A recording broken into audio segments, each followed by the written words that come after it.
হুজাই বন সুৰক্ষা বাহিনী অব্যাহত আছে অভিযান অবৈধ কাঠ সৰবৰাহকাৰীৰ বিৰুদ্ধে এই অভিযান গোপন সূত্ৰৰ পমখেদি নন্দনপুৰৰ পৰা হুজাই বন সুৰক্ষা বাহিনীয়ে জব্দ কৰে অবৈধ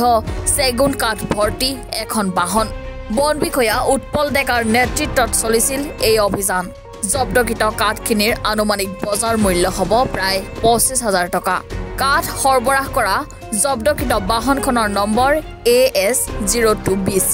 4297 এই ঘটনাৰ সন্দৰ্ভত বন সুৰক্ষা বাহিনীয়ে কাঠসমূহ নিজ জিম্মাত ৰাখি আৰম্ভ কৰিছে তদন্ত একচুয়ালি আজি আমাৰ যেটো নিয়মীয়া তালাচী থাকে এই নিয়মীয়া তালাচী মতে আমি আমাৰ হুজাই বন সুৰক্ষা মহোদয়ৰ নিৰ্দেশক্ৰমে নন্দপুৰী তালাচী চলাই থাকোঁতে অকস্মাত এখন আমাৰ কাঠৰ গাড়ী এখন আমাৰ চকুত পৰে মেজিক ট্ৰাকখন আৰু মেজিক ট্ৰাকখন যেতিয়া আমাক দেখা পাওঁ সি লগে লগে আধা ৰাস্তাৰ পৰা মানে গাড়ীখন বেক কৰি পেলাই পলাবলৈ বিচাৰে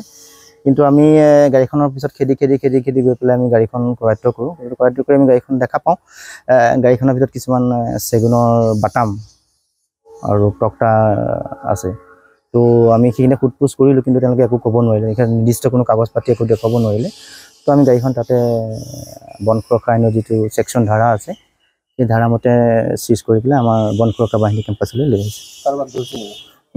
এতিয়া আমি অনুসন্ধান চলাই আছোঁ বাট আমি ট্ৰাকৰ ড্ৰাইভাৰটো এনে আমি তাক খেদি ধৰিব পাৰিছোঁ তো তাৰ পৰা আমি ইনকুৱাৰী কৰিম আৰু ইয়াৰ লগত কোন জড়িত হৈ আছে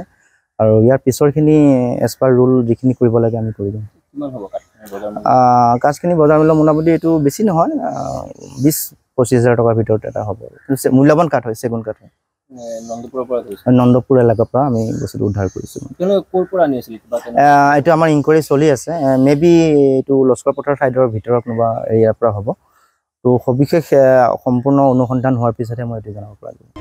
হুজাইৰ পৰা সুৰেন বৰুৱা ৰিপৰ্ট এনি ভাৰত 24